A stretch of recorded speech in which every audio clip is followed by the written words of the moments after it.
Welcome to the Art of Likeability, where you learn the secrets to becoming more likable in all areas of your life. Increasing your likability improves your relationships, and improved relationships increases your success in all areas of your life. Let's jump in with your host, Arel Moody. What's going on, y'all? Arel Moody here, host of the Art of Likeability podcast, where we show you how to become super fantastically awesome by increasing your likability so that you can have better relationships in your professional and personal life. And if you don't want better relationships, which leads to more success and more happiness, if you ain't about those things, press the stop button right now. Go on about your day. You listen to the wrong thing. But if you want that, I'm going to sprinkle some awesome sauce on you right now. It's going to be magnifique. That's my best weird accent. Okay, let's jump in. This is a very important likability trait. You've probably experienced this in some shape, form, or fashion, and I want to stop you from being on the wrong side of this human interaction. So I want you to think about if there's ever been a situation where someone has asked you if you knew something and you already knew it and you felt a little offended that they would even think you wouldn't know this basic simple thing. Or have you ever had a situation where someone assumed you knew something, but you actually didn't, and you were upset with them because they didn't give you a pertinent piece of information that was completely necessary? Has this ever happened to you? Well, I've got some news for you. Maybe your previous actions has made that happen. So here's what people do wrong, and hopefully you'll never do this if you've done it in the past, and if you approach this for the first time, it'll never happen. Here's the thing. When someone is asking you if you know something, if you take offense to it, it's going to make that person not want to, in the future, ask you questions because they don't feel comfortable asking you questions. So what happens is the time that you do need them to share something with you, they're not going to feel comfortable to share it. Let's make this real. Let's say that you're like having someone look at a project and like, hey, I really need some help looking over this thing. Could you look at my Excel spreadsheet? You know how to do tables in Excel, right? And then your response is, of course I know how to do tables in Excel. That's a basic, elementary school thing. I can't believe you thought I didn't know how to do tables in Excel. Now, when I hear you respond that way, it makes me feel uncomfortable. It makes me feel like, well, I mean, my whole report is based on tables. If I sent it to you and didn't understand tables, it'd be difficult, but I could explain it in 2 minutes if you didn't understand it. But now I feel uncomfortable, you feel uncomfortable. Instead of making someone feel uncomfortable if they're confirming if you know something that you definitely know, just realize that it's okay to say, you know what, I do know a lot about tables. Thank you for asking, and I'll be able to take a look at it, no problem. Remember, everyone, for some strange reason, thinks that everyone else is a mind reader. No one knows what type of knowledge you possess in your mind. You know what you possess. So when someone says, how could you ask me such a thing? It's because it's a question. It's just, I don't know everything about your life. You can't assume I know everything. There are too many people that walk around assuming everyone else knows everything about them. So if anyone asks them any questions that's contradictory to their personality, it's offensive.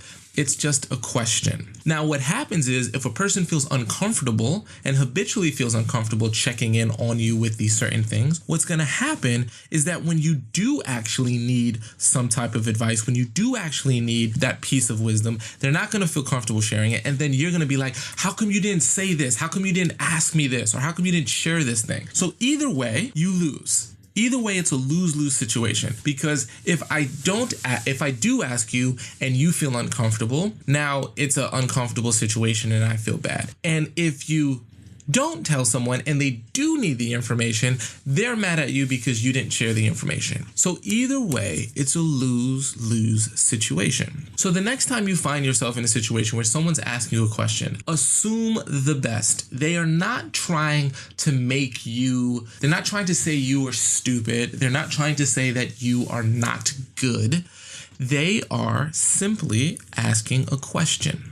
There's a great phrase. I want you to catch this because this is very powerful. The phrase states, quote, whatever you might call it, that we judge ourselves by our intentions, but we judge others by their actions. This is important. We judge ourselves by our intention. However, we judge others by their actions, not by their intentions, but by their actions. So if my question, my intent in asking you a question was to make sure that we could have the best possible outcome and make sure there was no downfalls. So that's my intent, but you see my action as being not trustworthy of you or making you sound dumb. So you judge me on my actions. But the way we judge ourselves is on our intentions. So on the inside, when I ask that question, I'm like, well, my intention was to make sure the project went well. I don't understand why she got so, or he got so offended by it. Here's a way you can understand how real this actually gets, okay? I want you to think about this for a second. Do you consider yourself a giving person or a charitable person or someone who really cares about others? Well, that's great. I hope you do. Chances are, if you're listening to this podcast, you might consider yourself that type of person. Now, let me ask you a question. When was the last time you volunteered your time for a nonprofit, or gave blood, or donated money? Now, for some of us, it's been a long time since we actually did those things that we believe is good within ourselves. So I'm a charitable person. I'm a giving person. Well, when was the last time you actually gave money to charity? When was the last time you gave time to charity? A lot of people might realize, oh man, it's been a long time since I actually did it. But my intentions is I totally would. Like inside, I totally would do it. But your actions don't actually match up to that. Now, on the inside, if our intent is that we would help and that we're going to do the right thing, we believe we are good.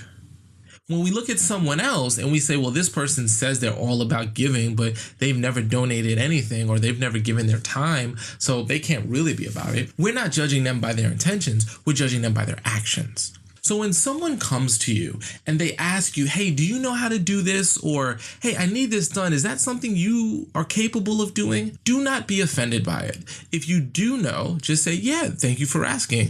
I do know how to do that. It's not a problem at all. If you don't know how to do it, say, oh my gosh, thank you for asking. I actually don't know how to do it. If someone does not bring something to your attention that you wish they would have, please let them know you prefer to be over communicated with. I think that is a key for personal relationship success, business relationship success, sales success, managerial success, leadership success. It's over communication. I'll give you an example. I want you to imagine that you are driving into a place that you've never been before and you need to get to a specific direction, but the road signs are spotty. Like there's one road sign and then you cross an intersection and there's no road signs. And then it's confusing if you should do a left turn or a hard left or an angled left turn because the sign doesn't make sense. You would get annoyed and get frustrated.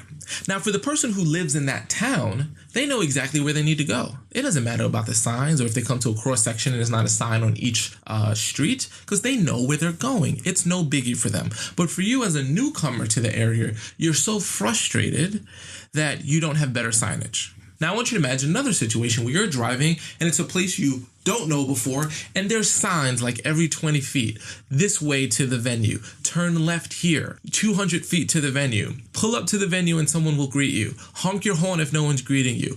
All right, like if you had all of those signs, you would feel so taken care of. I know I drive a lot, and if I don't have my GPS or whatever, or if I'm in an airport, this happens to me all the time. So I travel a lot, I fly a lot, and I speak in a lot of places, and a lot of airports, I find their signage is hit or miss. Like some rental car signs are very easy. Like if you've ever been to LaGuardia's airport, if you go to LaGuardia Airport in New York and you try to return a rental car, the signage is horrible because the rental car place isn't actually in LaGuardia's airport. It's like blocks away, but they don't have an abundance of signage because if you've never been to New York before, you get so confused by how to return a car. If they just had more signs, it would be amazing.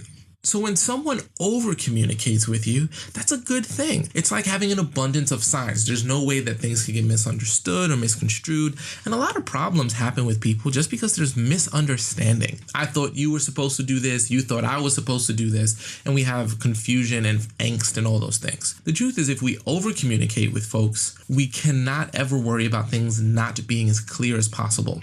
A lot of times, like contracts and agreements, they're not really legally binding. And like, if you don't do this, I'm going to sue you. A lot of the times it's just so party A knows what they can expect from party B, and party B knows what they can expect from party A, and they have a document they can refer to it if there's any challenges. So over communication is beautiful. So going back to the main idea, if someone asks you about something and your first response is to feel offended, don't be offended.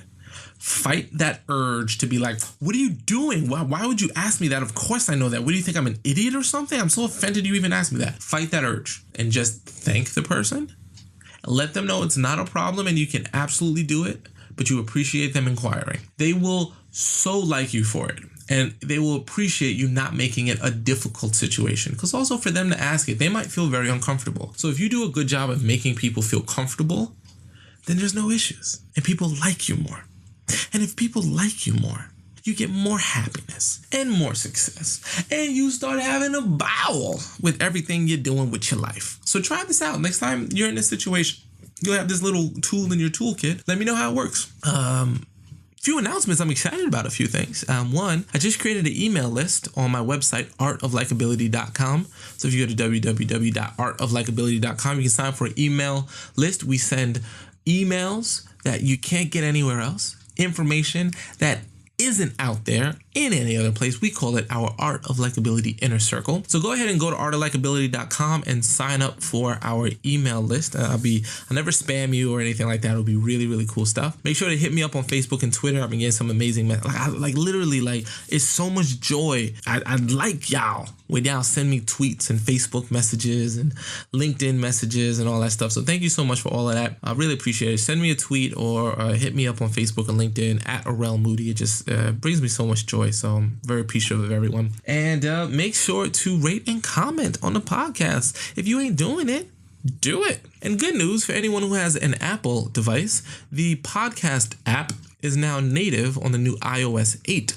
What that basically means is that it's like, you know how you got your calculator and your photo app that's already built in, the podcast app is there. So easy to download, which is very exciting news. So I hope that you stay connected and you subscribe so you can get the podcast fresh and hot delivered to your device of listening purposes. All right. So Rel Moody here, signing out, wishing you nothing but success and happiness and connections and building your likability, over communicating and making people like you and you liking them, and me giving you a big old high five. You are awesome. Thanks for listening to the Art of Likeability. Please remember to subscribe to the podcast for more awesome info on how you can improve your likability and improve your life. Until next time, remember, you